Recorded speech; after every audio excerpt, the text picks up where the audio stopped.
အနန္တ၅ပါးရှိခိုးပြီးတဲ့နောက်ဒီကနေ့ဘုန်းကြီးတို့1339ခုနှစ်နရောလဆန်း12ရက်နေ့ညအင်းစိန်မြို့ဘုန်းကြီးတို့ပိန်းနေကုန်းရဦးမဲကျောင်းတိုင်အတွင်းမှာတိဆောက်နေတဲ့ပုံညမှုနိဇေရီတော်ကြီးအတွက်ဂေါဘကများပွင့်လျောက်ခြင်းအရာဒီကနေ့ပထမနေ့နောက်ပိုင်းဇတ်လန်းဆိုကြပါစို့တရားနာပိဋကကြီးလည်းစောစောကပြောပြီးသည့်အတိုင်းဒီကနေ့တော့ဖြစ်တယ်လို့ကြံဖန်ဟောရရှေးတုန်းကဘုန်းကြီးတို့ဥဒိဋ္ဌကြီးလို့ပဲဟောရတော့ဥဒိဋ္ဌကြီးဆိုတာအလှပွဲတွေသူ့ကြည့်ပင်အတန်ကအတော်ကောင်းအတန်ကောင်းမသည်သူဟောတာကစေရနာသုံးတန်ကြီးဟောစေရနာသုံးတန်ကြီးဟောတော့တခါလာလည်းမဲပြပစိုးတခါလာလည်းမဲပြပစိုးစေရနာသုံးတန်ကြီးပါကွာဆိုပြီးတော့တရားပွဲအစကစီကားတော်လည်းပဲနောက်တစ်ဖြည်းဖြည်းလူရော့သွားပရိသတ်ရော့သွားတော့ဥဒိဋ္ဌကကြောင်းကြတော့ဖိုးသူတော်တိုင်မယ်ဟဲ့သူတော်ဖယားဟာရင်ငါတရားပွဲအလှမန္တတွေထယံခွာပြရတယ်ကွာမန္တမျက်နှာချက်တွေပါတွေအကုန်ဖြုတ်ပြရတယ်ဒူးပိတ်တွေပါတွေတလောက်စီကားတယ်အဲ့ဒီတော့ငါအနေနဲ့ပရိသတ်နဲသွားတာကိုစဉ်းစားလို့မရအောင်ဖြစ်နေတယ်ပရိသတ်နဲတာစဉ်းစားမနေနဲ့ကိုတော့တရားကတခါလာမဲပြပါစို့ဒီတရားကြီးထထနေတခါလာစေရနာသုံးတန်ဆိုတော့ပရိသတ်ရော့တာပေါ့အေးလာကွာတာဖြင့်တို့တော်ရဲသွားပြီတရားအသစ်ရှာကြစို့တရားစာအုပ်ထဲမရှာဘဲနဲ့တော်ရဲသွားတရားရှာတဲ့တော်ရဲလည်းမတွေ့ဘူးကဲတော်ရဲမတွေ့တောင်ပေါ်တက်ရှာကြစို့ကွာတောင်ပေါ်လည်းဘယ်တရားတွေ့မလို့ကြောက်ခဲနဲ့သစ်ပင်တွေ့မှာပေါ့နောက်တောင်ခွလပြန်ဆင်းလာတော့ဝါခင်းတွေကဝါကောက်သမားလေးကတချင်းကောက်ဆိုဥဒိဋ္ဌနဲ့ဖိုးသူတော့ရပ်သွားဟေးနားထောင်သားဝါကောက်သမားလေးကဆိုပြီးပြိဿတောင်တော်သားရပန်းမျိုးစုံလာစွာပွင့်မာလာခိုင်ပန်းတပွင့်မာဆွချေရှာသူလည်းမရှိပါနဂိုရီတောသဘာဝမှာလုတ်ကင်ကစားတောင်းနေရဘာလို့ဟဲ့တလုံးလောက်တော့ကြည့်ရှုလုပ်ပါဦးမှာပေါ့ဘုန်းကြီးပြည့်မထားနဲ့အဲ့သူတော့ဖေတဘာသာတို့ဟာမိန်းကလေးမြင်မှုလားကိုတော့ဟိုဝါကောက်ရဲ့တချင်းဆိုနေဟေးနားထောင်မကောင်းဘူးလားကောင်းတယ်ကိုတော့မင်းမကြိုက်ဘူးလားကိုတော့အတန်ကောင်းကြိုက်တာပေါ့ငါလည်းကြိုက်တယ်ကွာဟေးတချင်းမကလို့ဘာဖြစ်ဖြစ်ဘုန်းကြီးနဲ့ဖိုးသူတော်တောင်ကြိုက်ရင်လူတွေကြိုက်လောက်တဲ့တရားအသစ်လို့ဟောရကောင်းလားဟဲ့အဲ့ဒါဆင်ပြေတယ်ကိုတော့နေဟိုဆင်ပြေတာကိစ္စမရှိမင်းနဲ့ငါနဲ့ထိုင်ပြီးတစ်ဖြတ်စီမှတ်ကြစို့ကလေးမလေးကဆိုလိုက်တောင်တော်သားရပန်းမျိုးစုံလာစွာပွင့်မာလာခိုင်ပန်းတဝင့်မှာဆွချင်ရှာသူလည်းမရှိပါနဂိုရီတောသဘာဝမှာလုတ်ကင်ကစားတောင်းနေရ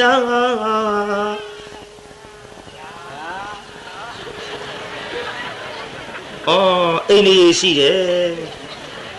တရားနာပိဋကသူတော်ကောင်းနေဆိုတော့လေဘုန်းကြီးလောက်မကလက်ကောင်းတော့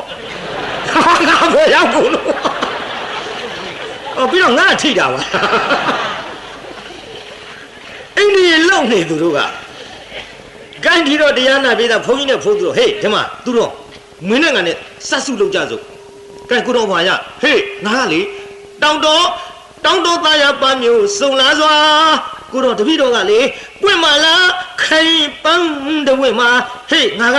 ဆွချင်ရှာသူလည်းမရှိပါတပည့်တော်ကလေနဂိုရီတောသဘာဝမှာဟေးငါကလုတ်ကင်ကပြေးသွားတာပေါ့ကွာပိဋကပြေးသွားပါလားအဲဘုန်းကြီးနဲ့ဖိုးသူတော်တစ်ဖြတ်စီစပ်ပြီးတချင်းတစ်ပုတ်ပြေးသွား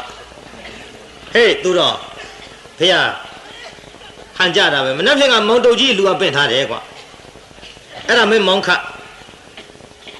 အရင်တစ်ခါလိုမဲပြားပစိုးမဟုတ်တော့ပဲနဲ့ ဆရာတော်ဥဒိဋ္ဌသည်တရားအသစ်ဆံဟောပါလိမ့်မယ်ဆိုပြီးမောင်းခတ်ကွာရွာတဲ့ဖိုးသူတော်မောင်းတလုံးနဲ့ဓမ္မမိတ်ဆွေပေါင်းတို့ခင်ဗျာဆရာတော်ဥဒိဋ္ဌသည်ရင်တော့ငါလိုတခါလာမယ်ဗျာပစိုးတရားရိုးရိုးစေတနာသုံးတာမဟုတ်တော့ဘဲနဲ့တရားအသစ်ဆံမြဟောကြားလိမ့်မယ်နေရရအောင်စောစောကြွတော်မူကြပါခင်ဗျာမောင်တုတ်ကြီးအလှမင်္ဂလာမန္တမှာပါခင်ဗျာတရားနာရမှာခင်ဗျာလူတွေကစဉ်းစားဟေးမဥဒိဋ္ဌအတန်ကောင်းကွာတရားယူနေလို့ကွာအသစ်ဆိုရင်ကောင်းလိမ့်ဟေးလာတရားနာသွားရအောင်မန္တကြီးရှံထွက်သွားတယ်ပရိသတ်ကြီးရှမ်းလာတော့ဥဒိဋ္ဌတရားဟောပြီဟေးမောင်တုတ်ကြီးဖေဟာမင်းဒီကနေ့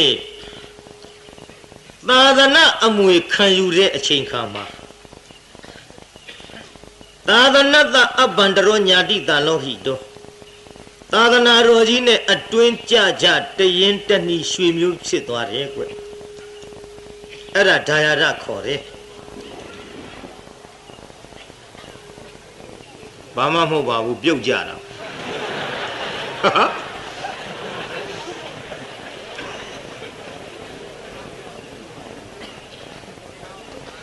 ပြညက်ကုန်ရပါအောင်မကွကြည်လို့ကြောက်ကန်ထထောင်နားထောင်ပရိသတ်ကများလုံးတော့နေရာရတဲ့နေရာလေးဖြစ်တယ်လို့ထိုင်ကြရတော့လည်းပဲတချို့နည်းနည်းလေးအားပြုလိုက်မှီလိုက်တဲ့အချိန်ခါမှာတခုခုလဲတတ်ပါတယ်နော်အဲ့ဒါသိခံပြီးတော့နာကြပါအဲ့ဒါနဲ့တရားနာပရိသတ်သာသနာရာယသာသနာအမွေခံယူတဲ့အချိန်ခါမှာမင်းအခုအလှူပေးတာဟာအပူလှူလားအေးလှူလားဟဲ့ရှင်ဗျာတဲ့အပူလှူရဲ့အေးလှူရဲ့တပည့်တော်နားမလဲဘူးဗျမင်းကလည်းအပူလှူဆိုတာကိုကငွေ9000လောက်ရှိလှူနေတာက1000ကိုငွေ9000ကို1000ကိုလှူတော့ငွေ9000ချေးလှူရတယ်ကွဖိတ်စာတွေရိုက်လူတွေဖိတ်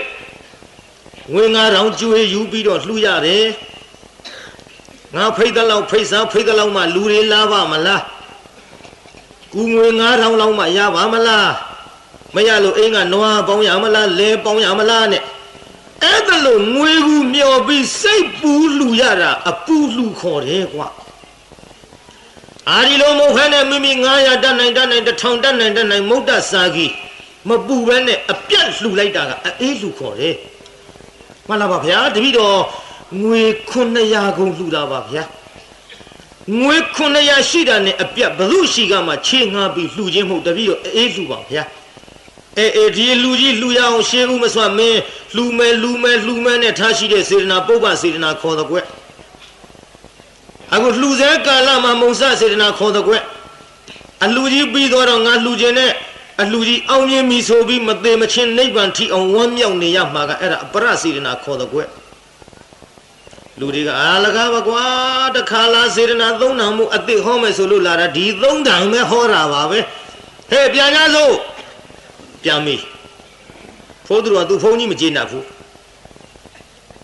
ဒုက္ခပဲတရားအသိဟောမယ်ဆိုအသိမဟောဘူးကိုတော့တောင်းတော်တရားအသိကိုအချက်ပေးတယ်မကြားသေးဘူးကိုတော့တောင်းတော်ဟုတ်ပြီဘုန်းကြီးသိသွားပြီတခါတော့မှများလှူတဲ့အလှူဒါနာကြီးဆိုတာစေတနာသုံးနာမှမပါရင်ဘယ်ဟောဖြစ်လိမ့်မလို့ဒါကအစအပြိုးအလှူတကာသတိပေးတာခမည်းတော်အတွက်ကဟောတရားအသစ်ဟောတော့မယ်ဗျာပြန်တဲ့လူတွေကခြီတောင်းပြန်ရုပ်တယ်ဟဲ့ကောင်အသစ်မြန်တဲ့ကြိုက်အသစ်တဲ့ဆိုပြီးခြီတောင်းပြန်ရုပ်တော့ဥဒိဋ္ဌကလေဒီကနေ့နန်းနဲ့ခင်းစိတ်လန်းစုပ်ပြည့်တဲ့တောတန်းတောင်တန်းထွက်သွားတော့နှင်းရီဆန်းထားတဲ့တစ်ပင်ကလေးများလန်းဆန်းတွေ့ရတော့ဘုန်းကြီးဂါထာတစ်ပုဒ်ရေးထားတယ်တရားအသစ်တစ်ပုဒ်ရေးထားတယ်ပေါ့လူတွေကအသစ်ဆိုတော့နားဆွင့်နေခိုင်းမှာဥဒိဋ္ဌကကောက်ပြီးတော့អော်လိုက်တောင်းတော့သားရပန်းမျိုးစုံလာစွာဝိမာလာခိုင်ပန်းတဝိမာဆုချင်းရှာသူလည်းမရှိပါနဂိုရီတောသဘာဝမှာလုတ်ကင်ကစားတောင်းနေရရှာဆိုပြီးရွတ်လိုက်တော့လူတွေကပြိဿသာရုမခေါ်ဘူးလက်ခုပ်တွေထတီး ဒုံနဲ့ထတီး ကောင်းလိုက်တဲ့တရားကွာကဲဆိုတော့တခြင်းကောင်းတယ်ပြောတော့တရား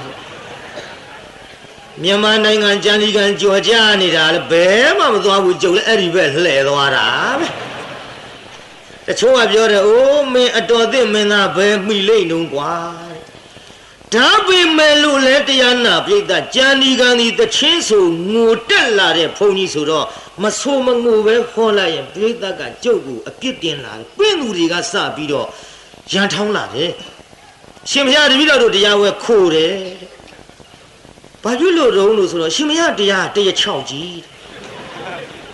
ဟောဗျာတရားယေစုဟောရအောင်မလို့မဟုတ်ဘူးဗျာတဲ့ဒီပြင့်ပွဲလောက်မဟဲဘူးတဲ့တပည့်တော်တို့ပွဲအဟဲနေတယ်ဆိုပြီးငိုတက်လာတဲ့ဘုန်းကြီးဆိုတော့ဒါရီလျှော့လိုက်ရင်ပြိဿမကျေနပ်ပင့်သူမကျေနပ်ဖြစ်လာလို့ကျုပ်ကအသက်ကလည်း46နှစ်ထဲရောက်လာတော့ဒါရီလည်းလျှော့ခြင်းပါပြီပြိဿနော်လျှော့ပြီးတော့ဝိပဿနာပိုင်းဆိုင်ရာလေးတွေတိုးပြီးဟောပေးနေတယ်ဒါသို့တော်လည်းပဲဝိပဿနာဟာတပွဲမှမပါတဲ့တရားပွဲမရှိပါဘူးကျုပ်အမြဲတမ်းဟောပါကျုပ်ကလှေကားတက်ပေးတယ်ဘုန်းကြီးဝိပဿနာဟောတဲ့ဆရာတော်သမတော်တွေ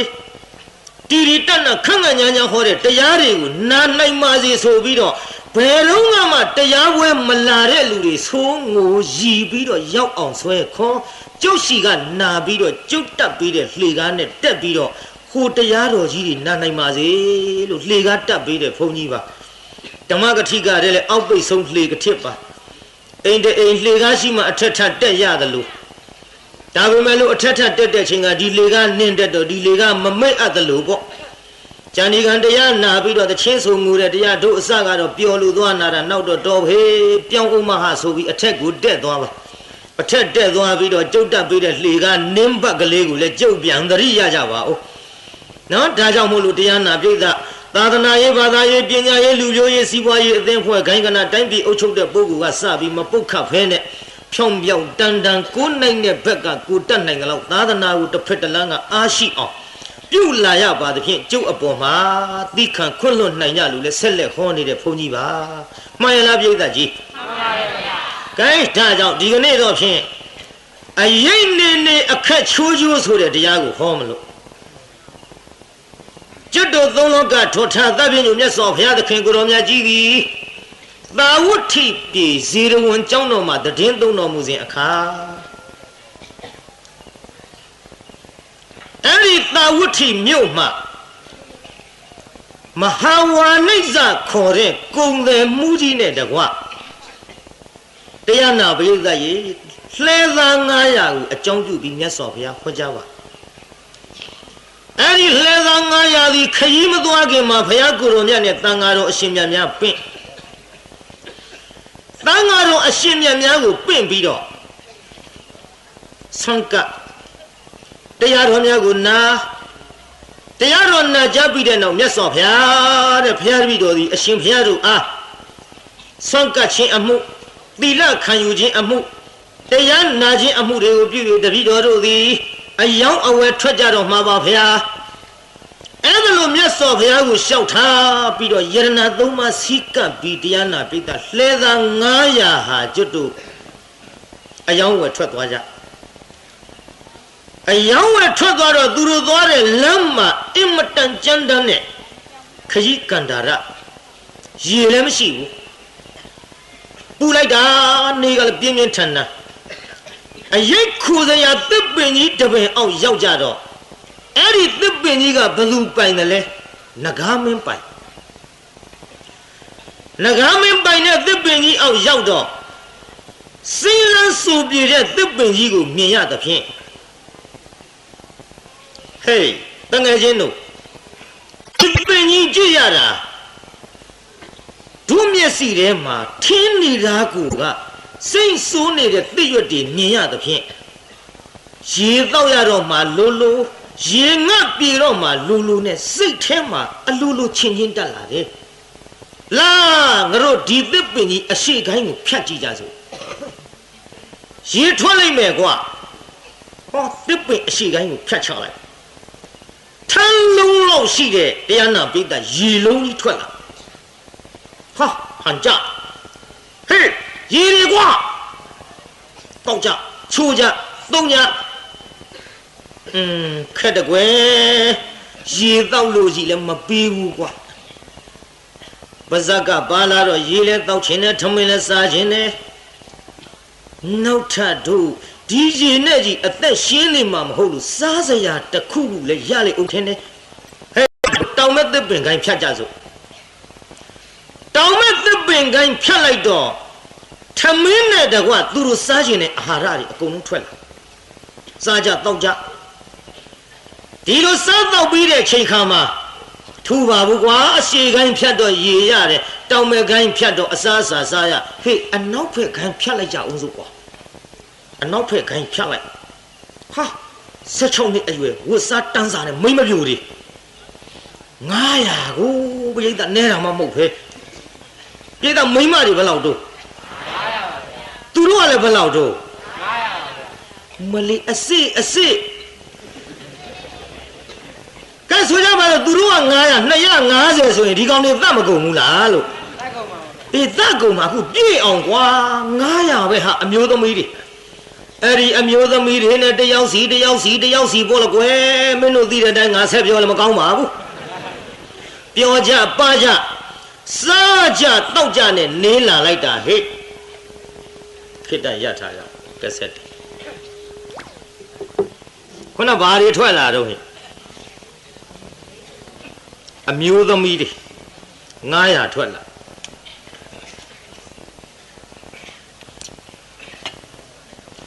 အဲ့ဒီအမျိုးသမီး900ထွက်လာတော့ပြောကြပါကြကိုစီကိုငါဟေးပြောတာပါတာကိစ္စမရှိဘူးကွာမထူးပါဘူးဖြတ်လက်စနဲ့တကိုင်းကြံနေသေးမြောက်ဖက်ခိုင်းဖြတ်ကြအောင်စို့မြောက်ဖက်ခိုင်းကိုဖြတ်လိုက်တော့ယရနာ9ပါးဆိုပါလားပြိတ္တထွက်ကြလားဟဲ့တင်းလှဲပေါ်တင်ကွာလှဲပေါ်တင်ကွာဆိုပြီးတော့ယရနာတွေတင်းအတော်အဆင်ပြေတာဘိသကြီးအဲ့ဒီလိုသစ်ပင်ကြီးများအင်းစိန်မျိုးတပင်လောက်ရှိတတ်ဘူးလားရှိတတ်ပါနေုံကျုပ်စိုက်အောင်မယ်ရလားစိုက်အောင်မယ်ဖန်ကြရရေထွက်တဲ့အရှိကိုင်းကရေထွက်တယ်တောင်ဘက်ကိုင်းကပါထွက်အစားထွက်တယ်အနောက်ဘက်ကိုင်းကပါထွက်အမျိုးသမီးတွေထွက်တယ်မြောက်ဘက်ကိုင်းကပါထွက်ယရနာ9ပါးအဆင်ပြေတာအခုခင်ဗျားတို့လူတိုင်းစီးနေတဲ့ကားတွေအဲ့ဒီသစ်ပင်ကြီးတစ်ပင်ရှိရင်တော့လူတိုင်းစီးနိုင်တာပေါ့နော်မြို့ပေါ်ရန်ကုန်မြို့ပေါ်စီးနေကားတွေမမြင်ဘူးလားပြိတ္တာမြင်ပါဗျာအဲ့ဒီလိုသစ်ပင်ကြီးများရှိရင်ဟန်ကြဆိုပြီးအဲ့ဒီသစ်ပင်ကြီးကဘာကြောင့်တွေ့တုံးလို့ဆိုတော့ဖယားကိုတော်များနဲ့တန်ဃာတော်တွေလှူသွားတဲ့လေသား900မှုတွေ့တာအခုဒီကနေ့အေးစိန်မြို့ဘုန်းကြီးတို့ဘိန်းနေကုန်းရက်ကွက်မှာတရားနာလာတဲ့တရားတော်မတွေအိမ်ပြန်သွားရင်ဘာပင်ရှိပြိဿနည်းနည်းဖြတ်တောက်တော့ကြည်တဲ့တယ်လို့ထင်တယ်ဒီနေ့လှူသွားတာကိုဟိုမှာလှူလို့အဲ့ဒီသစ်ပင်တွေ့တာကိုပြိဿကြည်တရားနာပြိဿအဲ့ဒါလိုနဲ့ယရနာတွေလှဲပေါ်အပြစ်တင်ပြီးတော့ပြန်သွားကြပြန်သွားပြီးတော့မြတ်စွာဘုရားသခင်ကိုရောမြတ်ကြီးမြတ်စွာဘုရားသခင်ကိုရောမြတ်ကြီးအားတရားနာပရိသတ်ရေလျှောက်ထားကြလျှောက်ထားတော့ဘုရားကိုရောမြတ်ကြီးကဒါယကာတို့သင်တို့တော်တဲ့ဟဲ့သင်တို့တော်တယ်ဆိုတာကအန္တရာယ်မဖြစ်အောင်လောဘကိုသိမ့်စည်းနိုင်လို့ယခုကဲ့သို့သစ်ပင်ကြီးမှရအပ်သောပစ္စည်းများဖြင့်အိမ်ပြန်ရောက်ပြီးကိုစီကိုငါချမ်းသာကြတယ်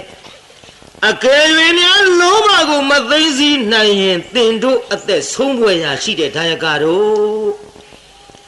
သင်တို့ဒီယခုလဲသား900အလုံးချမ်းသာကြတော်လေဟောလွန်ခဲ့တဲ့နောက်အတိတ်ဘဝတုန်းကလဲသား900မှာတော့လဲမှုတယောက်သာကြံ၍အလုံးကိုသေချေပျက်စီးကြတဲ့ဒါယကာတို့ဘုရားအမိန့်ရှိတော့မှဒါယကာများနဲ့ဘုရားသားတပည့်ဖြစ်သောယဟန်တော်များကနေပြီးတော့အတိတ်ဇတ်ကြောင့်ပြန်ပြောင်းဟောကြားရန်လျှောက်ထားမလျှောက်ထားပဲမနေနိုင်ဘူးလေဘုရားကသိကျင်တဲ့စကားကိုဖြတ်ပြီးတော့ရပ်ထားလိုက်သေးတာကိုသိကျင်တဲ့စကားရပ်ထားရင်တရားနာပရိသတ်ကြီးမမဲပဲနေနိုင်မှာနေနိုင်ပါဘူးနောက်ဘဝတုန်းကလှဲသား900ကတော့ လှမ်းမှုကြီးကကြံ၍အကုန်သေးကုန်တဲ့ချစ်သားတို့ဒီရင်ရထားတော့သိကျင်တဲ့စကားမမေးပဲနေနိုင်မှာမလားနေနိုင်ပါဘူးဗျဒါကြောင့်လူငယ်တွေငါမှားခဲ့ရအောင်ဟဲ့စကားများအကုန်မပြောနဲ့ကြားလားဖြတ်ထားအကုန်မပြောနဲ့ငါနည်းနည်းပြောရအောင်ကွာလူငယ်တွေလည်းပါပါတယ်ကလေးကလားလည်းမအောင်မေ့ပါနဲ့ပြောရအောင်ဟဲ့ငါကြီးများနှမများမင်းတို့လူငယ်သဘာဝတွေ့ရင်လေအကုန်မပြောနဲ့ပြောတော့ပြောချင်တာပေါ့ကွာဒါပေသည်အကုန်မပြောနဲ့မင်းကိုမောင်ကချစ်တော့ချစ်ပါတယ်ကွယ်ဒါပေမဲ့ဖြတ်တာထားဟုတ်တယ်ကွာဟိုကောင်မလေးမမေးပဲမနေနိုင်ဘူးသာမှတ်တော့ဖြတ်ထားရတဲ့ဟာအကုန်မပြောရဘူးမင်းကိုမောင်ကချစ်တော့ချစ်ပါတယ်ကွယ်ဒါပေမဲ့လို့ဖြတ်ထားတော့ဟိုကဘာပြောတော့ဒါပေမဲ့ပြောလေအမသိနိုင်ဘူးလို့ပြောနေမှာပခုံးတစ်ဖက်လှုပ်ပြီးမေးလိုက်မဲ့ဖြစ်ပုံတော့ကွာမျက်စီရဲ့မြင်အောင်သာကြည့်မကြည့်တတ်လဲအိမ်ကြမွေးကြည့်ခွာအဲ့ဒီတိုင်းကိုင်းကျုပ်လည်းဘယ်ချော်ထွက်သွားဆက်ကြအောင်ဆိုကြလား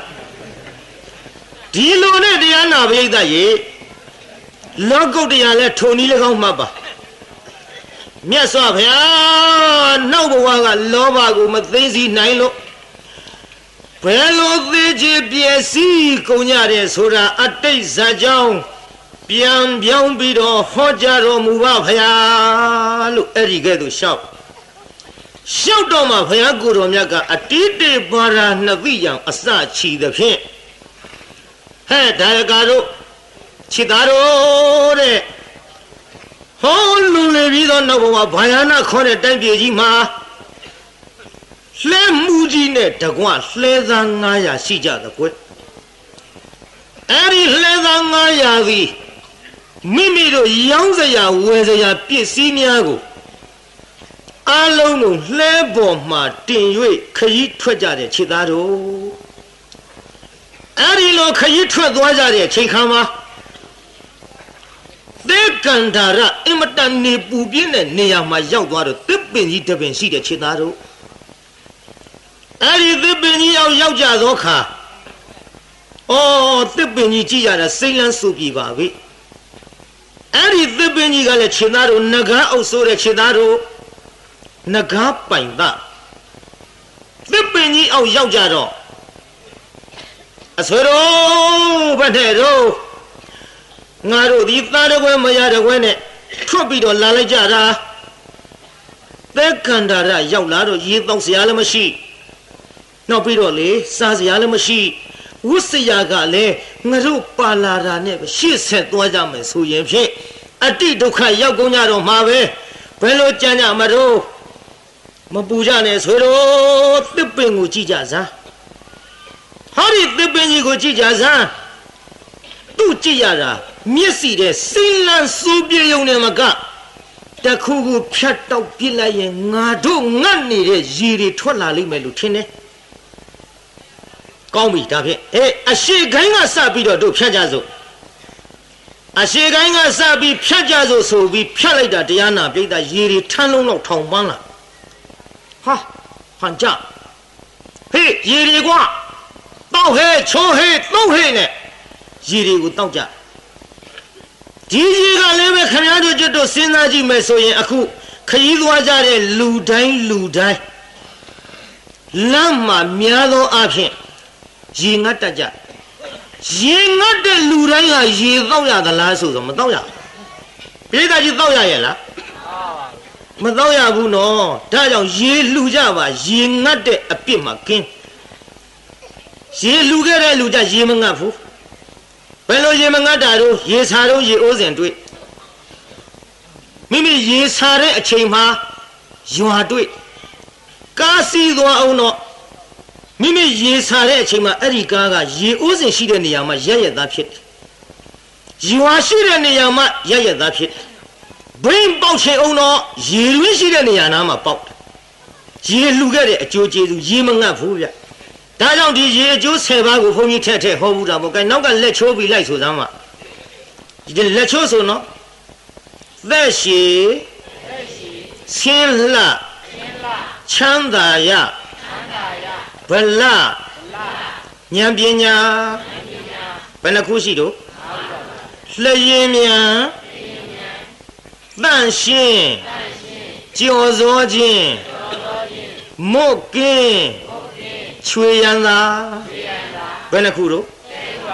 10ခုအဲ့ဒါရေအကျိုး10ပါဒါကိုဘသူတွေများများမှတ်တတ်တုံးဆိုတော့ဘသူတွေများများမှတ်ထိုက်တုံးဆိုတော့ကလေးတွေမြောက်မြောက်ခိုင်းတဲ့လူကြီးတွေကြက်ကြက်မှတ်ပါရေကျိုး10ပါမတောင်းပဲပြည့်တဲ့ရေကျိုး10ပါမတောင်းပဲပြည့်တဲ့ဟဲ့သူတို့ကကလေးတွေမြောက်ခိုင်းပြီးဘာကြီးရဲ့ဦးကြီးရဲ့အတော်ရဲ့ရေကျိုး10ပါပြောဆောင်မှဆိုရင်ပြန်ပြောတတ်တဲ့လူကြီးကဒီပရိသတ်ထဲခွဲကြည့်ပြောတတ်တဲ့လူနဲ့မပြောတတ်တဲ့လူဘယ်ရင်းကများပြောတတ်တဲ့လူခိုင်းဝန်ခံရမှာပေါ့မှတ်ထားကြရှင်းတော့ကဖိုးကြီးတယောက်မြင်လားလှဲကြီးမောင်းလို့လှဲမောင်းရင်းနဲ့တရားနာပြည့်တဲ့ကလေးမလေးကရေအိုးလေးနဲ့ဟဲ့ငါတူမဘာလို့ဟဲ့ရေပါကြီးအေးရေတစ်ပေါက်လောက်တောက်ပါကြီးတောက်ပါရေတိုက်ငါတို့ကရေကျိုးများတဲကြီးဟာရေကျိုး10ပါမတောင်းမဲနဲ့ရတဲ့ကိုဆိုချလိုက်တဲ့တခါတည်းရေလဲတောက်ပြီးတော့မေးပြီးကလေးမလေးကဘာကြီးရဲ့တက်ကြီးစကားတက်ငယ်ကြရေကျိုး10ပါမတောင်းမဲရဆိုတာကျမတို့ကြားဘူးတာတော့ငငယ်လေးတွေကကြားပါပြီတဲ့အဲ့ဒီ10ပါကိုတက်ကြီးစကားတက်ငယ်ကြမှတ်ထားရအောင်သူမကြီးကိုပြောတော့ပါလားအေးပြောတော့ပြောခြင်းနဲ့ငါတူမရဲ့သို့ပါတော့လဲနွားတွေကမနေဘူးဟာဆိုပြီးတော့နွားနှကောင်စွတ်ရိုက်မောင်းသွားမပြောတတ်ဘူးမပြောဘူးနွားလွှဲချဒါကြောင့်တရားနာပရိသတ်ကြီးရေလှူခဲ့တဲ့ပုဂ္ဂိုလ်ကမွတ်သိပ်ဆာလောင်ခြင်းကင်းတဲ့ပရိသတ်သူတို့ရေလှူခဲ့တဲ့အကျိုးလေးပါလာတယ်ပေါ့ကဲရေကိုတောက်ကြသုံးညဟေးရေတောက်လို့ဘိုက်ပြည့်တာရှိတာပဲကွာအာဟာရမဖြစ်ဘူးအေးကွာတောင်းမဲ့ခိုင်းဖြတ်လိုက်ရင်တော့တို့စားစရာတွေရမယ်နဲ့တူတယ်ဟေးဖြတ်ကွာတောင်းမဲ့ခိုင်းဖြတ်ချလိုက်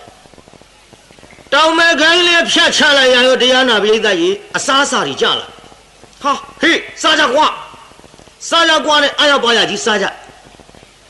အဲ့ဒီလိုစားရတော့ရတဲ့အာဟာရအတွက်ကလည်းပဲတရားနာပရိသတ် तू ကဆွမ်းအကျိုးနဲ့ပတ်သက်လာပြန်ရောဆွမ်းကျိုးကဘယ်နှပါးရှိတုံးပရိသတ်5ပါးဘယ်သူတွေပါလဲ5ပါးအိမ်ပြန်သွားပြောပေါ့ဆွမ်းကျိုး5ပါးလို့ဘယ်သူတွေတုံးဆို5ပါးလို့5ပါးနဲ့ဆုံးတော့မှာပဲကဲဆိုဆွမ်းကျိုး5ပါးကအရင်5ခုခုနကပြောခဲ့တာအဲ့ဒါဆွမ်းကျိုးပါသက်ရှိဆင်းလှချမ်းသာရဗလဉာဏ်ပညာဘယ်နှခုတော့ဘုန်းကြီးပြောမယ်နော်ရန်ကုန်မှာစာသင်နေကြတဲ့တန်ဃာတော်တွေမရှိဘူးလားအဲ့ဒီတန်ဃာတော်များဆွမ်းလှူရင်တဲ့ဆွမ်းအကျိုး5ပါးလဲမိမိတို့တိုက်ရိုက်ပြန်ရ5ပါးလှူရလဲရောက်တဲ့ဆွမ်းတစ်ခုတည်းနဲ့မိမိတို့တိုက်ရိုက်ပြန်ရ5ပါးလှူရလဲရောက်တဲ့ဆွမ်းတစ်ခုတည်းနဲ့ဘုန်းကြီးပြောမယ်ပေါ့ပရိသတ်ကြီးတန်ဃာတော်အရှင်မြတ်များသည်ဆွမ်းဖုံးပေးရမှအသက်ရှိသလားဆွမ်းမဖုံးပေးရမှအသက်ရှိဒါဖြင့်ခင်ဗျားတို့ရန်ကုန်မြို့ကြီးဟောဒီအင်းစိန်ရလို့လားမစားရလို့ဒါဖြင့်သူတို့အသက်ရှိတာဆွမ်းကြောင့်ဆိုတာသိပါလားသိပါရဲ့သိရင်ဆွမ်းလှူမကြည့်ဘူးလားကြိုးစားလှူရပါဒီဆွမ်းကြောင့်တန်ဃာတော်တွေတည်ရှိပြီးတော့ခင်ဗျားတို့ကိုးကွယ်နေရပါတယ်ဟာမယုံရင်ခင်ဗျားတို့ကြုတ်ပြောအောင်မယ်ကြားလား9ရက်လောက်ဆွမ်းမလောင်းမယ်ထားကြည့်တကယ်ပြောတာမဟုတ်ဘူးခုတ်သွားလုံးမနေနဲ့ဟုတ်စိတ်ထဲက9ရက်လောက်မလောင်းမဲထားကြည့်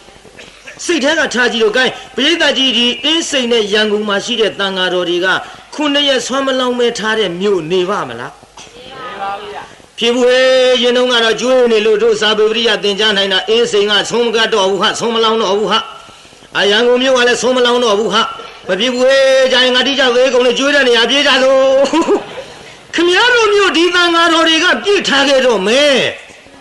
မှန်လားပြည်သားကြီးမှန်ပါရဲ့ဗျာအခုတော့မိမိတို့မြို့မှာရှိတဲ့တန်ဃာတော်တွေဆောင်းဝအောင်လှူဒန်းနေလို့တန်ဃာတော်အရှင်မြတ်များကစာပေပရိယသင်ကြားပြီးတော့ခမည်းတော်အကိုးကွယ်ခံပြီးတော့သူတို့တတ်သမျှနဲ့ဟောကြားဆုံးမပြီးတော့နေတော်မူနိုင်ကြသည်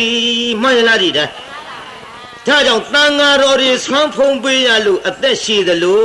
တဲ့ဗျာခမည်းတော်လည်း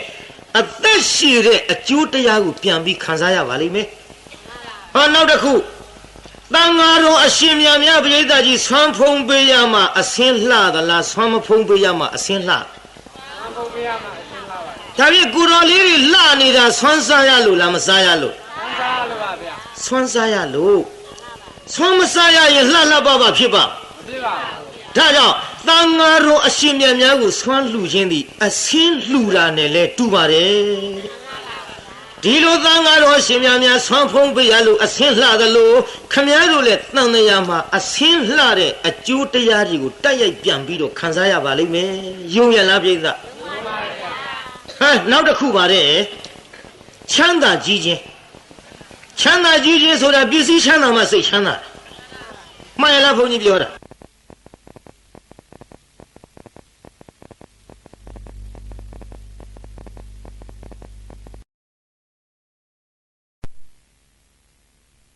Gigi, so that busy Chana must say Chana.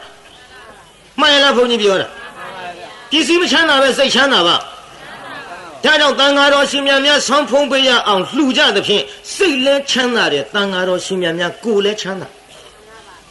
当阿罗西面面谁抢那？过抢那按上陆家呀的品，可面都来抢那几的就的呀。现在的路面抢那吧么啦？比谁嘛抢那个谁个抢那吧么啦？地太表的都那个带欧别的，本来路抢那，带欧别几的那样嘛的，本来路抢那。 ဒါပတိကာမတတ္တိဆိုတော့ပြောကြတာပဲပေါ့ဒီထဲသူတို့ကပြောသေးအိုးတဲ့တယောက်မျက်နှာတယောက်ကြည့်နေရရင်တဲ့လောကကြီးတောင်မေ့ဆိုသလိုလိုမဲကိုချစ်သူနဲ့အတူနေရရင်တဲ့ရွှေမျိုးတွေတောင်ဘယ်သေးသေးတဲ့သူများသွားရန်သေးတယ်အလကားပြောတာအဲ့ဒါကိုချစ်သူနဲ့မကလို့ဘယ်လိုကြီးပြောနေရပေမဲ့လို့ပရိသတ်ကြီးစားစရာဆန်ရှာမရတဲ့နေ့ပြောနိုင်မှာမလား ဘာပြောခြင်းသေးတော့မချမ်းသာတာမချမ်းသာတာပဲမချမ်းသာမှတော့ပစ္စည်းမချမ်းသာမှတော့စိတ်လည်းမချမ်းသာဒါကြောင့်တန်ဃာတော်အရှင်မြတ်များကိုဆွမ်းလှူရသဖြင့်စိတ်ချမ်းသာကိုချမ်းသာဖြစ်တယ်လို့မိမိတို့မှာပစ္စည်းချမ်းသာမှစိတ်ချမ်းသာမှုဖြစ်တဲ့အကျိုးတရားတွေကိုခံစားရပါလိမ့်မယ်ဘယ်နှခုပြီးတော့ဟုတ်ရမှတ်နေထားမှာတော့တောင်းခုဘယ်နှခုပြီးသွားတော့ အသက်ရှည်ခြင်းအစင်းလာခြင်းချမ်းသာကြီးခြင်းနောက်တန်ဃာတော်ရှင်များများဆွမ်းဖုံးပေးရမှာခွန်အားကြီးသလားဆွမ်းမဖုံးပေးရမှာခွန်အားကြီးသလားဆွမ်းဖုံးပေးရမှာခွန်အားကြီးတယ်တန်ဃာတော်ရှင်များများသည်ဆွမ်းဖုံးပေးရမှာခွန်အားကြီးတယ်လို့ခမည်းတော်လည်းခွန်အားကြီးတဲ့အကျိုးတရားခံစားရတန်ဃာတော်ရှင်များများသည်ဆွမ်းဖုံးပေးရမှာပညာသင်နိုင်သလားမဖုံးပေးရမှာပညာသင်နိုင်သလားဆွမ်းဖုံးပေးရမှာ ဒါဖြင့်ဆွမ်းစားလို့ပညာသင်ရမှာဉာဏ်ပညာတွေတိုးပွားမယ်ဆိုတာကိုသဘောပေါက်ကြလားသဘောပေါက်ပါဗျာခင်ဗျားတို့လူကြတန်းကြတဲ့ဆွမ်းကိုဖုံးပေးပြီးတော့တန်ဃာတော်ရှင်မြတ်များဉာဏ်ပညာတွေတိုးပွားသလိုခင်ဗျားတို့လည်းဉာဏ်ပညာတိုးပွားတဲ့အကျိုးတရားတွေခံစားရမယ်ခံစားရဘူးလားပြိဿခံစားပါဗျာအေးဒါကြောင့်ဒီဆွမ်းကိစ္စနဲ့ပတ်သက်ပြောပြန်တော့ရေလဲပါပြီးသားလို့အောင်းမိပါပါဘူးလားပြိဿပါပါသည်တချို့ကသဘောပေါက်တာမဟုတ်ဘူး တဘောပေါက်လို့ဘုန်းကြီးတို့ကကိုယ်ကားဖြစ်ဘူးတဲ့ဒါပေမဲ့ဘုန်းကြီးကလည်းအပြောတတ်တဲ့အဟောကောင်းတယ်တက္ကမတယောက်ကဆွမ်းလာပို့တယ်ဆွမ်းကြိုးငါးပါးသက်ရှိစင်းလာချမ်းသာရဗလဉာဏ်ပညာဟောလိုက်နောက်ဆွမ်းမလှူပြီးတော့အောက်ဆင်းသွားရေမတက်လာဆွမ်းမကအောက်ကချောင်းနာထောင်အေးရေကျိုးဆယ်ပါးမတောင်းမဲ့ပြည့်တဲ့သက်ရှိစင်းလာချမ်းသာရဗလဉာဏ်ပညာလင်းမြတ်တရှင်ကြိုးစိုးခြင်းမှုတ်ကင်းချွေရနာဒီဆယ်ပါးမတောင်းမဲ့ရဟာဆိုတော့ဆွမ်းမကအောက်ကလက်သီးဆုပ်တယ်မကျေနပ်ဘူး ဘုန်းကြီးနဲ့တော့တမရက်စာလုံးမိဖို့ကြောင့်လည်းရေမချိုးအောင်အစမ်းမလေးအားနဲ့မျက်နာခုတည်းအိုးမဲတွေမတုတ်အားဘူးဒါတော့ဒုက္ခခံတမရက်စာလုံးချက်တဲ့မိမကြတော့၅ပါးရေ၅ပြားစီမဆက်ရဘဲနဲ့ခတ်လှူတဲ့ကောင်မကြ10ပါးဒါတော့မျက်နာလိုက်တဲ့ဘုန်းကြီးတွေ့ကြသေးတာပေါ့ရေဆွမ်းလှူတဲ့တက္ကမလည်းတရားနာပြုတ်တဲ့ရေလှူတဲ့တက္ကမဆင်းသွားရောသူအကြောင်းပေါ်တဲ့ရှင်မရဟဲ့တက္ကမပါတော့ ရှင်များတို့တမန်ဆာလုံးချက်ပြုတ်လောက်ကန်ပြီးဒုက္ခများတဲ့မိမကြတော့၅ပါးဟိုကောင်ကရေခတ်လူတာကြတော့တပြားမှမကုန်ဘဲနဲ့10ပါးဟောရလားဗျရှင်များမျက်နှာလိုက်တယ်ဘုန်းကြီးခေါင်းတစ်ချက်ကုတ်စင်းလာဟုတ်တာပဲလေးတတ်တယ်လို့ကြည့်ဟောရတော့မှာမို့ဟဲ့နင့်ပါပြီးသားမို့ထဲမဟောတာဘာပါလာတော့ဗျနင့်ပါပြီးသားမို့ထဲမဟောတာ ဘာမှလာတော့ဗျာဩ ရေကျိုးလည်းပါပြီးသားပေါ့ဟဲ့ရှင်က၅ပါးနဲ့ဟောတာကိုဗျာကဲပါပြီးသားမို့မဟောတာလို့ဆိုမှနေပေါင်းဒကမနဲ့ဆွမ်းချက်တဲ့အချိန်ခါမှာဆံကိုရေမပါပဲအချောက်ချက်သလားဟဲ့ဒါတော့ရေနဲ့ချက်တာပေါ့ပါပြီးသားမို့ငါမဟောတာလို့ပြောသားနဲ့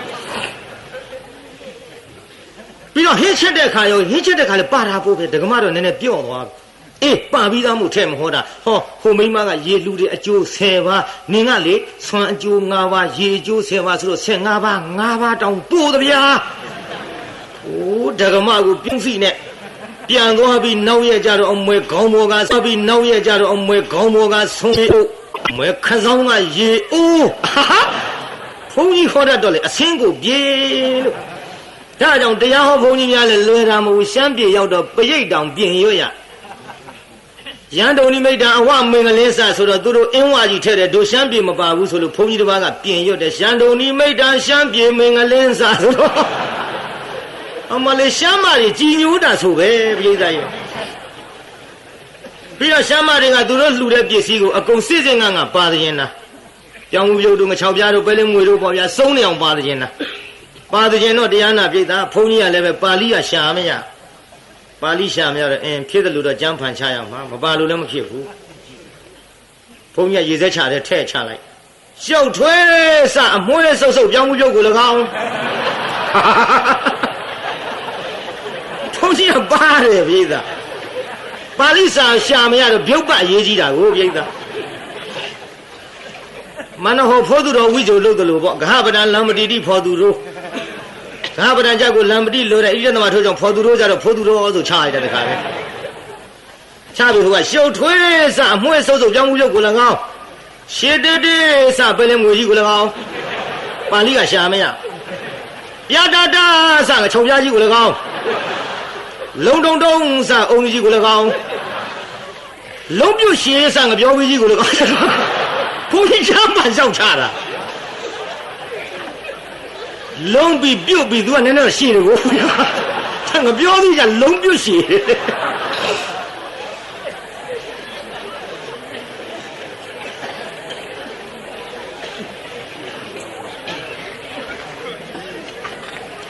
အဲ့ဒီလိုကြမ်းဖန်ရှာတော့အမလေးဗမာဘုန်းကြီးစာတတ်တဲ့ဟဲ့ဆိုရှမ်းမတွေကြီးညိုလိုက်ကြတာဆိုပဲပြိဿဒါကြောင့်တရားနာပြိဿကြီးဘုန်းကြီးဆိုတာအခွင့်သင့်တယ်လို့တရားဓမ္မရဲ့တရားတရားကိုရေနွေးမလောင်းမဲနဲ့ရေအေးလောင်းပေးရပါတယ်ဗျာဒါကြောင့်တရားနာပြိဿအနေနဲ့ကျုပ်ကတော့ဓမ္မဂတိကတွေမြန်မာနိုင်ငံမြောက်များစွာရှိတော်လဲဘယ်ဓမ္မဂတိကမှမပုတ်ခတ်ဖဲနဲ့နာကြပါကျုပ်တရားကတော့တရားလူပြည့်လူဖြစ်နေပါတယ်နော်ဒါကြောင့်ကျုပ်ကတော့ဒီလိုပဲဟောပြီးတော့ပရိသတ်ကိုပျော်အောင်ဟာတရားနာရတာပျော်တာဟာတရားနာရတာပျော်တာဟာဒီစိတ်ကလေးတွေဝင်စားပြီးတော့တပါးသောတရားပွဲရင့်ရင့်တန်တန်တရားတွေကိုလည်းနာကြားနိုင်အောင်ကျုပ်ပို့ပေးနေပါတယ်လို့ဒါလေးထဲပြောရပါတယ်နော်ကျုပ်မတော့ဖြင့်နိုင်ငံကျော်ကြတဲ့ဘုန်းကြီးဆိုတော့ဟိုသတင်းနေဒီသတင်းနေအမျိုးမျိုးဗျ45နှစ်ကိုရည်မှန်းပြီး45ပါးဒုံတစ်ပါးရဟန်းကမွဲကြီးမှာရန်ကုန်ကအများကြီးပေါက်ပါတယ်မဲရောက်လာကြပါတယ်ရန်ကုန်ကကျုပ်ရဟန်းကံပွဲကြီးကြာနီကံကိုရောက်လာတဲ့လူတိုင်းကြာနီကံဆရာတော်လူထွက်မိမယူတဲ့တဲ့လူတိုင်းပါပါတယ်ဟိုကျုပ်ခံစားနေရပုံပြောပါတယ်ဒီထီကလည်းအကျိုးပေးတယ်မထိုးဘဲနဲ့တရွှွှပေါက်လူထွက်တာလည်းအကျိန်100လောက်ရှိပါပြီနော်ဒီတော့တရားနာပိဋကကျုပ်အနေနဲ့ပိဋကများတယ်မဟုတ်လားစီကားတယ်မဟုတ်လားပိဋကများလွန်းတယ်စီကားတယ်ငွေတွေကရတယ်ဘယ်မှာပြင်ဘလောက်လူခဲ့ကျုပ်ပြင်ဘလောက်ယူသွားနဲ့အဲ့ဒါလို့တရားနာပိဋကလှူကြတန်းကြတရားရှိတာတွေများပြီးတော့လာတော့အမျိုးမျိုးအဖြစ်ကျုပ်မှာအကုတ်ဖဲအစိတ်ဆာအထိုးကျိတ်ဆိုသလိုဒါတွေကကျုပ်စိတ်ထဲလဲသိပြီးသားဖြစ်နေတော့ခံရမှာပဲဓမ္မရာကြီးပဲလို့ကျုပ်သိပြီးသားဖြစ်နေလို့ဘယ်လိုသတင်းတွေဖြစ်ပေါ်တော့လဲပဲဘုန်းကြီးစိတ်ထဲမှာထိုပြောတဲ့ပုဂ္ဂိုလ်များအပြစ်မတင်မဲနဲ့မင်းသတိထားမင်းအတွက်ပြောတာမင်းသတိထားဆိုတော့ကျုပ်မှာပို့ပြီးတော့သတိတတ်မစေဉာဏ်ရှင်မိပါတယ်ပြိဿဒါကြောင့်အပြစ်မတင်မိတဲ့ပြင်သူများအပြစ်တင်တာကိုငါခံမယ်သူများကိုပြန်အပြစ်မပြောသူများအပြစ်တင်တာကိုငါပြန်ပြီးတော့မချေပငါလှုပ်ချင်တဲ့အလုပ်အပြစ်ကင်းခြင်းနဲ့တောင်းပန်မှဟောမယ်ဆိုပြီးဟောနေရတဲ့ကြံဒီကံဒါကြောင့်တမျိုးလုံးလဲသိကြပြီးသားဖြစ်နေပါတယ် အခုကြံဒီကံတိတ်ခွေတွေကတပြေလုံးနှမ်းပြီးတော့ရောက်နေပါသဖြင့်ရောက်တဲ့နေရာတိုင်းရောက်တဲ့နေရာတိုင်းဟိုညောင်လေးပဲဆိုတာဆွန်းဝင်စားပါတယ်ပြိဿကားမှာကြံဒီကံဆိုတဲ့စာကလေးရေးထားပြီးတော့ဘယ်ဆွန်းစားနိုင်တော့မမြင်ဘူးလို့တဲ့ဇွတ်တိုးကြအတန်သာကြားဘူးတယ်မမြင်ဘူးလို့နဲ့ဘယ်နဲ့ဆွန်းကိုစားမရဘူးကျုပ်ကလည်းလူရှုပ်ဆိုရင်စားဖြစ်တာမဟုတ်ဘူးတရားဟောနေတော့တရားနာပြိဿကမျက်လုံးကျွတ်ကြအောင်ကြည့်သေအောင်ကြည့်ကိုယ်လုံးနဲ့ကိုယ်ရှက်ပါဦးဇဝဲပေါ်ကြည့်ဟောတမင်တတ်မမြင်ဘူးလို့မျက်လုံးပြူးကြီးနဲ့ရှေ့တဲ့တွေကလာကြည့်တယ်ကျုပ်မခံနိုင်ဘူးဟုတ်တယ်လေကိုယ်ပါးစပ်ကရွဲ့သွားတယ်လို့နှာခေါင်းကတွန့်သွားတယ်လို့ကြားတော့လူကိုယ်ကံရဖြစ်လို့ဒါကြောင့်တရားနာပြိဿမြန်မာနိုင်ငံတနိုင်ငံလုံးကြံဒီကအန္တရာယ်ကင်းနေတာလည်းပဲကျုပ်အစ္ဆဒကိုရင်းမှရှိတဲ့မေတ္တာတရားပါဗျာရန်ကုန်အင်းစိန်ဟောတော့မယ်ဆိုရင်ကားပေါ်မှာကျုပ်မေတ္တာတုတ်ရွတ်လာတယ်ပြန်ပြန်တော့ဟောဒီကမေတ္တာတုတ်ရွတ်ထွက်မယ်ငါတရားဝဲနာကြတယ်တရားနာပြိဿရဟန်းသံဃာတော်ရှင်မြတ်များနဲ့လူပြိဿကစလို့တတ္တဝအနန္တကျမ်းမာချမ်းသာကြပါစေကျုပ်မေတ္တာပို့ပြီးသားပြန်ထွက်တော့လေကျုပ်မေတ္တာပို့တယ်ဒီပြိဿနဲ့တကွဒီပြိဿအစထားလို့30ဘုံကျင်းလီကုံတော်တတ္တဝအနန္တကျမ်းမာချမ်းသာကြပါစေအန္တရာယ်ကင်းကြပါစေအနှောက်အယှက်ကင်းကြပါစေရောက်တဲ့မြို့တိုင်းရောက်တဲ့ရွာတိုင်းဒီလိုမေတ္တာပို့ပြီးတော့မေတ္တာတရားနဲ့သွားခမည်းတော်ကိုအနန္တ5ပါးရှစ်ခိုးမခိုင်းခင်မှာကျုပ်ကိုယ်တိုင်ရှစ်ခိုးပါအနန္တ5ပါးရှစ်ခိုးပါဤဗျာဘုရားတော်ပြောင်းသွားတဲ့ဖခင်ကြီးရှစ်ခိုးပါတယ်ကျောင်းမှာကြံ့ရခဲ့တဲ့85နှစ်ရှိတဲ့အမေအိုကြီးရှစ်ခိုးပါတယ်နောက်ပြီးတော့မိမိတဲ့ကြီးတဲ့ပုဂ္ဂိုလ်များဂုဏ်သိက္ခာကြီးတဲ့ပုဂ္ဂိုလ်များဘုန်းကြီးရှစ်ခိုးပါတယ်ဆိုပြီးတော့ဒီအနန္တ5ပါးနဲ့ဒီမေတ္တာဒီစေတနာတွေကြောင့်ကျုပ်ပေါ်မေတ္တာပြန်ရလို့လည်းပဲတရားဝဲတိုင်းပြိဿများသလောက်အလှခံသလောက်လှူကြပါတယ်ရပါတယ်ပြိဿဒါကြောင့်မေတ္တာနဲ့သွားနေရတဲ့ဘုန်းကြီးမြည်သည့်ဓမ္မဂတိကမြည်သည့်တန်ခါမြည်သည့်သာသနာမြည်သည့်ပုဂ္ဂိုလ်ရဲ့အပေါ်မှာကျုပ်အနေနဲ့ကတော့ဖြင့်အပြစ်ပြောရုံမကပြောတဲ့ပုဂ္ဂိုလ်များကိုယ်ပင်လျင်မချေပပါဘူးလို့တရားနာပြိဿကိုဂရိပေးရင်းနဲ့ကဲရှေ့ဆက်လက်ပြောကြအောင်ဆိုဘယ်တောင်ရောက်သွားပါလိမ့်ဘယ်ရောက်သွားတော့ဟောဗျာလိုက်နာထောင်နေတာပဲပြန်ဆက်မှဖြစ်မှာတော့ကြကျုပ်တရားမိမတွေဈေးဘိုးတောင်းလို့ဆိုခက်ဘူးလားဟိုကြကျွေးတော်မူတာစားတော့တောင်းမေ့ပြန်လားအိမ်ကြလင်းကစီးပြီးတယ်မေ့ဈေးဘိုးရခဲ့လားဆိုဟာတော်ဟုတ်စားကိုဘာလို့ထွက်သွားမှမသိဘူးကျုပ်တရားကျုပ်ထွက်သွားတဲ့စကားမှပြန်မဖမ်းရင်တော့တရားနာပြိဿမိမတွေဈေးဘိုးတောင်းလို့ဖြစ်မယ်အနုတန်တေဆိုတာဒါခေါ်တယ်ပြိဿဆက်ဆက်မှုရှိမှာဟာကျွတ်တို့မန္တလေးမိမကြီးတယောက်ကလေးမလေးကဈေးကပြန်လာမတူမပဲလားကျမဈေးကပြန်လာညိပါတွေဝယ်ခဲ့တော့အဲ့ဒါစကားဆက်ဆက်တယ်ဘယ်ကလာတော့ဈေးကလာတယ်ဘာတွေဝယ်ခဲ့တော့ဒါဆက်ဆက်တယ်ခုတော့မဟုတ်ဘူးမတူမပဲလားကျမဈေးကလာအေးမျက်စိရည်ရည်ကြီးတာတော့ဘာဆိုင်လို့ဈေးကလာတာနဲ့ရည်ကြီးတာနဲ့ဟိုကျွတ်တို့ဆွမ်းအတွက်နဲ့ပတ်သက်ပြီးပြောပြီးလားပြိဿဆွမ်းအတွက်နဲ့ပတ်သက်ပြောပြီးတော့ဟိုတရားနာပြိဿအနောက်ဘက်ကိုကျွတ်တို့ခိုင်းဖြတ်ချလိုက်တော့ဘာတွေထွက်လာအမျိုးသမီးတွေအဲ့ဒါတော့ကျုပ်ဘာလူလို့ထွက်တယ်လို့မပြောတတ်အောင်ကြားနေအဲ့ဒါကြီးခွက်ကြဟုတ်တယ်လေရေလူလို့ရေထွက်တာလဲပြောလို့ဖြစ်တယ်ဗျာဟောအစားအစာထွက်လာတာလဲဆွမ်းလူလို့ပြောဖြစ်တယ်ဗျာမိမတွေထွက်လာတာကြတော့ဘာပြောမှမသိအောင်ကြာအလေမသိပါသည်အမှန်တော့ဒါလူလို့ပေါ့ဗျာဒီလိုပဲပေါ့ကဲမိမတွေထွက်လာတော့ဒီမိမတွေနဲ့ပြောကြပါကြနောက်ယတနာ9ပါးလှဲပေါ်တင်ညတင်ပြီးတော့လှဲပေါ်တင်ယုံမကဘူးတရားနာပိဋကလောဘရမဲ့မဖြတ်နိုင်ဘူးဗျဟေးအဆွေတို့ဒီသစ်ပင်ခိုင်းကလေးတွေဖြတ်တာနဲ့လှဲပြည့်အောင်ငါတို့ယရနာတွေတင်ပြီးတော့အစားအစာတွေစားရည်တွေတောင်းမိမတွေနဲ့တကွဒီလိုအဆင်ပြေကြရင်တပွေလုံးများလဲလိုက်ရင်တော့လာပြီဧဒတရိလာပြီလောဘရရှိထွက်လာလောဘကြီးတော့ရတယ်နဲတယ်ပြိတ္တနဲတယ်ကြည်နဲလို့မကဘူးအသက်ကိုဒုက္ခပေးတော့မှာဟေးဓမ္မ ခိုင်ကလေးတွေဖြတ်ယုံတဲ့တောင်တလောက်ငါတို့ချမ်းသာလာရင်တပင်လုံးများလဲပြီးတော့ပြစ်လိုက်ပါက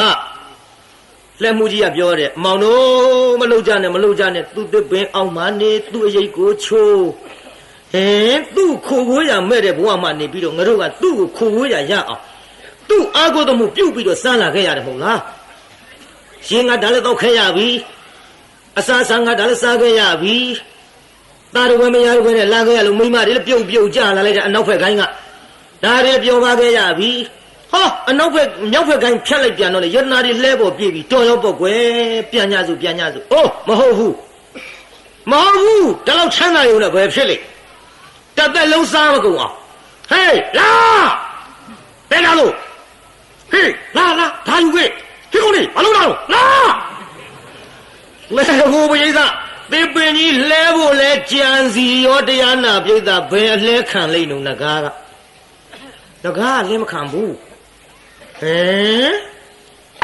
တေယုံမာတဲ့လူသားတယ်ငါကဖြင့်ဒင်းတို့ကတနာလို့ရေလဲတိုက်ခဲ့ပြီးအစာလဲကျွေးခဲ့ပြီးကြည်စားအခုတော့မိမနဲ့ဝေးနေတဲ့လူတွေဆိုပြီးကိုချင်းစားပြီးတော့အဟွာတွေလည်းပေးခဲ့ပြီငကားကကြည့်အခုယရနာတွေလည်းမြောက်တိုင်းကချိုးဖက်ချပြီးတော့လှဲပေါ်တင်ပေးပြီးဒါတောင်အရိတ်နေအခက်ချိုးငါသစ်ပင်ကိုဒီလိုဖြက်စီးကြမယ်ဆိုရင်ဖြင့်ငါမထားနိုင်ဘူးနဂါးပေါင်းတို့သူ့ပိုင်တဲ့နဂါးတွေကိုခေါ်လိုက်လာလေးသမားရောက်ဆောင်ပြီးလေးတွေယူခဲ့ကြချမ်းမယဝတ်စားတွေနဲ့သူရဲရောက်ဆောင်ပြီးတော့လာခဲ့ကြထွက်ခဲ့ကြဟေးလာဝိုင်းဘာပြောကောင်းမလဲပိဿကြီးနဂါးမင်းអော်လိုက်တော့အကုန်လုံးစုဝိုင်းလာလိုက်တာလေးတွေနဲ့ပြည့်တရားနာပိဿအာကုတ်ကြဖဲကြတတ်ကြဖြတ်ကြနဲ့ဟောလှဲသား900တဲ့ကလှဲမှုတယောက်ဖဲကြဘသူရင်ကြနော်လှဲမှုတယောက်ဖဲကြလှဲမှုတယောက်ဖဲကြနဲ့လှဲမှုတယောက်ကြံပြီးတရားနာပိဿကြီးကျွတ်တို့နဂါးတွေကလှဲသားတွေရောင်ဖန်ဆင်းပြီးတော့အမဲလှဲ900ကိုတယောက်လှဲတစည်းစီတက်မောင်းပြီးလှဲမှုကြီးအိမ်ရောက်အောင်ပို့ပေးတယ်ဗျာအကုန်လုံးချမ်းသာမှာဘယ်နှယောက်တည်းချမ်းသာသွားတော့လူတွေဘာကြီးလို့တော့လောဘကြီးတော့အသက်ပြောက်မကုန်ဘူးလားပြောက်ကုန်ပါရဲ့ဗျာဒါကြောင့်ဒီနေရသစ္စာ၄ပါးနဲ့ဝင်လိုက်ရင်လောဘဆိုတာဒီသမုဒိယသစ္စာလောဘဘာသစ္စာလောဘသမုဒိယသစ္စာအကြောင်းခံပြီးတော့ပြောင်းဆံအောင်ဒုက္ခရောက်ယူမကအသက်မပြောက်ကြဘူးလားပြိဿပြောက်ပါရဲ့ဗျာအဲ့ဒီဆင်းရဲဒုက္ခသေခြင်းစိုးနဲ့သေကုန်တာကအကျိုးသစ္စာဆိုတဲ့ဒုက္ခသစ္စာတတ္တဝါတွေဒုက္ခဖြစ်တဲ့အကျိုးသစ္စာဒီဘယ်သူကြောင့်ရတယ်လဲပြိဿ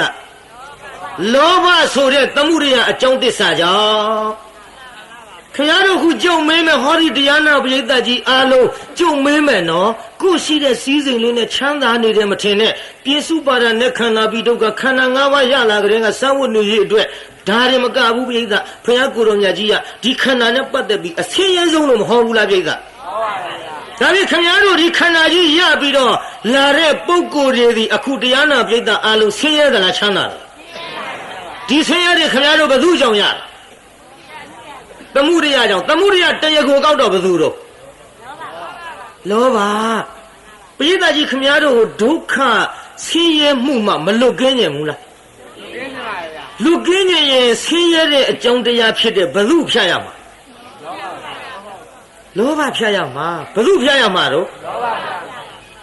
ဖြတ်ခြင်းစိတ်လေးများပေါက်မလားဟုတ်ပါဘူးဘယ်တော့လောက်ကစဖြတ်မေးရသေးတာလေဒီတော့တရားနာပြိဿဖြတ်ကြရမယ်ဗောဒါပေမဲ့လို့အရှင်ဘုရားကလောဘဖြတ်ပါလို့ဆိုပြီးအခုအရှင်ဘုရားအလူခံတဲ့ငွေတွေလှူလိုက်ရတာဒီလောဘကြောင့်မဟုတ်ပါလားဘုရားတပည့်တော်တို့ဒီလောဘဖြတ်လိုက်လို့ဘာမှမရှာမဖွေပဲနဲ့မရလာရင်အရှင်ဘုရားတို့ပါလှူနိုင်ပါဦးမလားဘုရားလို့စင်ကြီးကံရင်ကံမယ်ဗောမှန်ရလားပြိဿကြီးမှန်ပါတယ်ဗျာစင်ကြီးမကန်နဲ့တော့ဗျာလောဘနဲ့ရှာတာတော့လူချင်းမှုနဲ့ရှာလိုက်တော့အဲ့ဒီလူချင်းမှုနဲ့ရှာပြီးတော့ယခုလိုခန္ဓာကိုယ်ကြီးရလာတဲ့အခိုက်အတန့်မှာ လှမှုတမ်းမှုတရားတရားလေးအခြေခံပြုပြီးတော့ပညာဥသိပြီးတော့တတိလက်မလွတ်ဖဲနဲ့ပရိသတ်ကြီးဒီလောဘကိုတတ်ချင်တဲ့စိတ်ကလေးနဲ့သေစေလိုတဲ့စေတနာလေးနဲ့ပညာဥသိပြီးတော့လှူကြမယ်ဆိုရင်ပရိသတ်ကြီးဒီလောဘတစ်ဖြည်းဖြည်းတစမပြတ်ဘူးလားပြတ်ပါရဲ့ဗျာဒီလိုပဲဖြတ်ရမှာပါဒီတော့ခမည်းတော်ဖြတ်ကြဆိုတော့မရှာဘဲထားလေကျွတ်တို့ကအကြက်ကြမှာမို့ကိုင်လေးရှာနိုင်တဲ့လောက်ရှာပြီးတော့လှူနိုင်တဲ့လောက်လှူဒီလိုလှဲ့ဆွဲရအောင်မှာကြာဏီကံစကလုံးထွားတယ်လည်းမအောင်မိနဲ့ဟုတ်တယ်စကလုံးထွားတာကကြာဏီကံမဟုတ်ဘူးဗျလှတော်သားဒီကစကလုံးထွားတာဘယ်သူတော့ကြားဘူးလားလှတော်သားလှတော်ဆိုတာဘယ်မလို့အင်းစိန်ကလူတွေဘယ်သိလိရွှေဘိုဘက်မယ်ဥစ္စာရွှေဘိုလမ်းမယ်ပြည်သားဥလသိန်းဆေးတံမတော့ရဲတဲ့ရွာလေလှတော်ကဥလသိန်းကဆေးတံကောက်ကြည့်နောက်ဥလသိန်းဆေးတံတောက်ပြီးတဲ့နောက်သူတို့ရွာကတကြီးဆေးတံတောက်လာတော့လှတော်သားတယောက်ကပြောတယ်ဥလသိန်းရှိအလိုလေတို့ရွာကတကြီးဆေးတံတောက်လာလိုက်တာကွဲတဲ့ငါးကြောက်ဝင်မှုတ်ကလေးခွေးချီလာတဲ့အတိုင်းပဲနောက်ဥလသိန်းအဲ့ဒီရွာဆေးတံမတောက်ရဲတော့ဟောဘူးလှတော်သားကဇက်ပြက်အောင်ပြောတယ်ပြိဿဇက်ပြက်အောင်ဆိုတာကြုတ်ပြောဦးမယ်ကြောက်လန်းအရှိပဲနှခမ်းမှာကျွတ်တို့ဇက်ပွဲရှိသူတို့ကအနောက်ဘက်နှခမ်းကနှမ်းရိုးပုံမီးရှို့မီးလုံရင်းနဲ့ပြာသူလာကြီး2ယောက်ထဲစကားပြောတာဇက်ပြက်တယ်3ယောက်နားထောင်4ယောက်နားထောင်ဘိုက်နဲ့ရည်ရင်နဲ့ဟာဟိုကဘာတွေတော့ဟာနဲ့ဇက်လူမရှိဘူးဇက်ပြက်အောင်ပြောကျုံလဲကိုရွေးကျုံလို့ယုံသွားပါတယ်ပြိဿလှတော်ကနေကျုပ်ကဝက်လက်မြို့ကိုတရားဟောသွားတာဝက်လက်လမ်းကောင်းရလားလို့လှတော်သားမေးတော့ကောင်းမကောင်းတော့မမေးနဲ့တဲ့ကိုတော်တို့အဲ့ဒီလမ်းဂျစ်ကားနဲ့သွားလို့ကတော့တဲ့ကြောက်ခဲစားသွားတော့အစာကြီးတယ်လမ်းမကောင်းဘူးပြောလိုက်မပြီးဘူးလား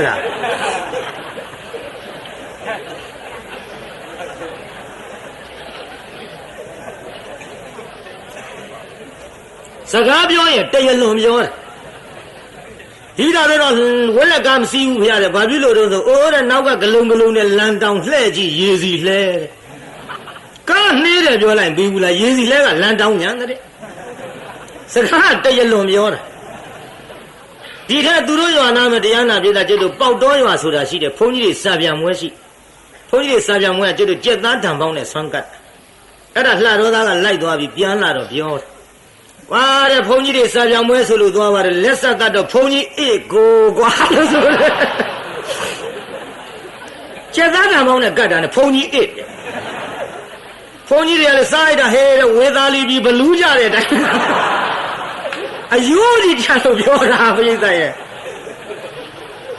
စကားတရလွန်ပြောတာဒီတော့ကျုပ်တို့ကမေးကြည့်တယ်ခင်ဗျားတို့လှတော်သားကလို့ဟိုဥပမာမပါပဲမပြောတတ်ဘူးလားလို့ဟိုတဲ့တပည့်တော်တို့ကဥပမာမပါပဲစကားပြောရရင်နဲ့လှဲမီးတို့စီးရတဲ့အတိုင်းဟောပါလာဗျာဘယ်လိုမှမလွတ်တာဒီထက်သူတို့စိုင်နိုင်ကြီးဆိုတာရှိတယ်သူတို့ရွာနာစိုင်နိုင်ကြီးတရားနာပြည်သားသွားပြီးတော့ဟိုအလှလိုက်တာပေါ့လေပါတဲ့စိုင်နိုင်ကြီးအလှကဖိတ်လို့လိုက်သွားတာကျွေးတာကတော့ကြက်သားဟင်းပဲဟေးတဲ့ဒါပတိမစားခင်ကြက်သားဟင်းထိုင်းရှိခိုးရသေးတယ်တဲ့ဟာဘာပြုလို့တော့ဟာတဲ့ဘာပြုတော့မလဲကွာတဲ့ကြက်ကကိုယ့်ရဲ့အသက်ကြီးနေလို့တကယ်ဆိုကြက်ရင်းတယ်ပြောလိုက်ပြီးဘူးဒါကြောင့်မှပြောတယ်လူ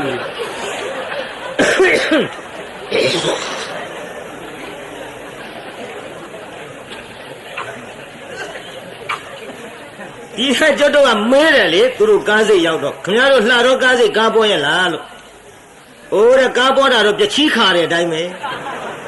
ပြချီးခါတာတို့ဥမှာပေါ့ကောင်းဝင်ပြားကောင်းနေဒူတဲ့ရှုပ်ချက်ခတ်လို့ကားပေါ်တာကိုပြချီးခါတဲ့အတိုင်းပဲတဲ့ဘလောက်ကားပေါ်တယ်တပည့်တော်တို့က RTP မှာစီးတယ်တဲ့ဘာဖြစ်လို့တော့လို့ RTP မြန်နေဆိုတာဟုတ်တကူဖေရတဲ့တပည့်တော်ဟိုတလုံးကမန္တလေးစီးလိုက်တော့မြန်နေဆိုတာတပည့်တော်ကိုယ်တိုင်စီးမှသိတယ်တဲ့RTP မြန်မုံပြောရရင်ရိုင်းဖဲကြီးဆောင်ဖက်လိုက်ရတဲ့အတိုင်းပဲကကြီးဆောင်သူဘယ်တော့မှဖက်လိုက်ဘူးလို့ကျန်ညံဖက်ပြောတဲ့လူတွေဒီတဲ့လာတော့သားကြောင့်ပြောတာနဲ့ပြီးတော့မှာပါပြောရအောင်မယ်စမ်းမိလို့ပြောတာပါဖြည်းဖြည်းပေါ့နောက်တရားနာပြည်သားသူ့တငယ်ချင်းတယောက်ကမေးတယ်လေအဝေးရွာကမင်းတို့ကြီးစီးပွားရေးပဲနဲ့တို့ဟာတဲ့ အလူရေးတဲ့စီးပွားရေးတော့မမေးနဲ့ဟာတဲ့ဝလုံးကောင်းနဲ့ဆင်တိုးတဲ့အတိုင်းပဲစီးပွားရေးကြက်တယ်ပြောလိုက်ပြီးရောဒီဝလုံးကောင်းကြီးနဲ့ဆင်ရဖက်နဲ့လှုပ်တိုးမလို့ကျန်ဖုံမှန်ပြောတယ်ဟာဒါပြင်မင်းတို့ရှိဒီနေ့အလောက်ကင်လေးရောဟာတဲ့အလောအကင်ကလည်းမမေးနဲ့မောင်ရေးတဲ့ရှိတဲ့အလုပ်ဖိလုပ်လဲတနေ့တခြားစားအိုးကကြီးတော့တာပဲကျန်ဖုံမှန်ပြောတဲ့လူတွေဟိုကမေးတာစေတာနဲ့နာဟိုကပြန်မေးတယ်မင်းတို့ရှိအလောက်ကင်လေးရောဟာတဲ့ကျန်ဖုံမှန်ကိုပြောတယ်အေးကွာတဲ့ဆက်မေးအောင်မင်းတို့ရှိဟိုသမဝါယမဆိုင်ကအထယ်လေးပါလိပေးရလားတဲ့အထယ်ပေးမပေးတော့မမေးနဲ့မောင်ရေးတဲ့ကိုမိမကိုလေးထန်းဆောင်อ่ะကြီးထိုးမှကြောက်လို့တဲ့အထယ်မပေးဘူးပြော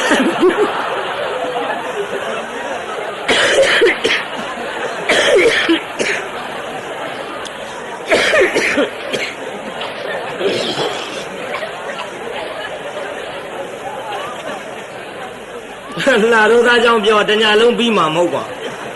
မပြီးပဲဒီတခုတော့ပြောအောင်မယ်ကြာလားတခုတည်းကတော့ပါပြီအိုးကျွတ်တို့ခြိပါသားနဲ့ပခန်းသားဆိုတာရှေးဆုံးကရာဇဝင်နဲ့ကတိကတအလွန်ပြောတတ်သူတို့ကခုခေတ်ဟိုပခန်းသားကကျွတ်တို့လှတော့ကိုစကားပြောပြိုင်မလို့သွားတယ်ဗျလှတော့သားစကားပြောပြိုင်ရင်လို့စကားပြောကောင်းတယ်ဆိုလုံးလို့ပခန်းသားတွေကလှတော့ထွက်သွားတယ်လှတော့ရွာပေါင်းရောက်တော့ကလေးတစ်ယောက်တွေ့အဲ့ကောင်မဲဘယ်ရွာကကျုပ်လှတော့သားဗျလာခဲ့သိပြီတော့လှတော့သားရှာနေဟဲ့ကောင်မပြေးနဲ့လာခဲ့မင်းဘိုက်ကိုဖောက်စားဘိုက်ဖောက်စားမယ်ဆိုတော့ကလေးလေးကပြောတယ်ဗျာတဲ့စားခြင်းဘိုက်တော့မဖောက်ပါနဲ့ယိုရွှေးပါမယ်ဘယ်လူကြီးနဲ့ပြောခဲ့ရတော့ကလေးနဲ့ပြန်ပြေးခဲ့အဲနောက်ရမှဆက်ပြောကြဆိုဗျာကျုပ်တရားတောင်ပဲရောက်တော့မှမသိဘူးကြာနီခါစကလုံးထွားတယ်မထင်နဲ့လှတော်သားမှစကလုံးထွားရကနေထွက်သွားတာအဲဆက်ကြပါအောင်စို့ဒီလိုနဲ့တရားနာပရိသတ်ကြီးလောဘလို့ခေါ်တဲ့သမှုရိယကိုအမြင်မဖြတ်နိုင်ကြလို့လောဘကြီးပြီးတော့လှဲသား900သေခြင်းဆိုနဲ့သေခဲ့ကြရပါသည်မှန်လားပရိသတ်မှန်ပါဗျာသူ့ရိတ်နေပြီးသူ့ခက်ချိုးတော့ကိုချိုးမနေဘူးလားပရိသတ်တလုတ်ကျွေးဘူးသူ့ကျေးဇူးတဲ့ဒါရမကယရနာရွှေငွေတွေလှဲပေါ်တင်ပေးတော်လည်းပဲတစ်ပင်လှဲမလို့ကြံလို့အကုန်သေးကုန်ကြအဲ့ဒီတဲ့လှဲမှုကြီးကိုပြောပြီးတော့ဒီပစ္စည်းတွေအကုန်ပေးထားခဲ့ပြီးတော့ဟောနဂါးတွေသူတို့ထံပြန်ကြပါတယ်ဗျာဒါကြောင့်မြတ်စွာဘုရားကိုတော်မြတ်ကချစ်သားတို့ဟဲ့ဒါယကာတို့သင်တို့ဒီလောဘကိုသိသိခဲ့လို့အသက်မပြောက်ခဲ့ကြတာကွဟောနောက်ဘဝတုန်းကလှဲသား900ကတော့ဖြင့်လောဘကိုမသိသိနိုင်သဖြင့်အသက်ပြောက်ရုံမကသားတဲ့ကွယ်မရတဲ့ကွယ်နဲ့သေခြင်းဆိုနဲ့သေကုန်ရတယ်ဒါကဒါယကာတို့ဟောနောက်ဘဝတုန်းကလှဲမှုကြီးကငါဖျားဖြစ်တော်မူခဲ့သည်ဟောနောက်ဘဝတုန်းကနဂါးကတာကြီးတာရိပုတ္တရာဖြစ်ခဲ့ဘူးသည်ခြေသားတို့လို့ဇတ်တော်ပေါင်းတဲ့အဆုံးမှာတရားတော်ကိုနာကြားရသောမြတ်စွာဘုရားဤပရိသတ်များသည်သောတာပတ္တိဖို့သို့တည်ကြပါတယ်ဆိုတဲ့အရေးနေအခက်ချိုးချိုးဇက်လန်းသည်ဒီကနေ့ညဘုန်းကြီးတို့12နာရီထိုးလူပါပြီအစနေ့သိတရားရှိလို့မတော်ပါဘူးမနေ့ဖြင့်ငါကြမှာအဆိုးငိုလေးနဲ့ကြည့်ရှုလုပ်ကြတာပေါ့ခုတော့ပြုံးစားပြင်းစားဟောရတယ်။ကဲမေတ္တာပို့အောင်အားလုံးဆိုကြကြငြိမ်ငြိမ်လေးခဏလေးသိခံပြီးတော့တကဘာလုံးမှမြတ်တတာချမ်းသာကိုစိတ်မြဲပါစေ။အားလုံးကိုယနေ့ညကြွရောက်လာကြတဲ့တရားနာပရိသတ်ကြီးချမ်းသာကြပါစေ။ဘာပြောရတော့ဟောဗျာဘုန်းကြီးပို့တဲ့မေတ္တာကပိုက်တဲ့ထည့်ဘုန်းကြီးပြည့်ထားခဲ့မလို့သူတို့ကိုသူတို့ပြန်ပို့တဲ့အားလုံးပရိသတ်ကြီးတဲ့အားလုံးပြိဿကြီးကကျုပ်ကပို့တာအားလုံးမလိုက်နဲ့အားလုံးပြိဿကြီးချမ်းသာပါစေဆိုခင်ဗျားတို့ကဆရာတော်ဘုရားလည်းချမ်းသာပါစေဘုံဩဘုန်းကြီးကတိုးနန်းရှိတာနော်အားလုံးကိုယနေ့ညကြွရောက်လာကြတဲ့တရားနာပြိဿကြီးချမ်းသာကြပါစေအားလုံးကိုယနေ့ညကြွရောက်လာကြတဲ့တရားနာပြိဿကြီးကျမ်းမာကြပါစေကဲအိမ်ပြန်ပို့ကြပါစို့အတ္တဂေဟေပြောသမျှဟောသမျှတွေကသဘောမကျပဲအပြစ်တွေ့ကြလျင်ချစ်ရင်နဲ့ဖုံမုံစိတ်တွေပြပြအသီးသီးသောမိမိတို့အင်္ဂါဌာနသို့ နိဝတ္တတုသိခဲတာပြန်ကြပြီတော့နိဝတ္တတုမေတ္တာရေးပခါဖြောင်းလိုက်မယ်ပြစ်ပရာတွေဝေးရကမြန်စီရောခြေတရာဆွေကလျှမ်းပြီးကိုယ်စိတ်နှဖျားချမ်းသာစွာဖြင့်မှန်စွာမနေပြန်ပါလေတော့ပြန်ရစေကုန်သတည်း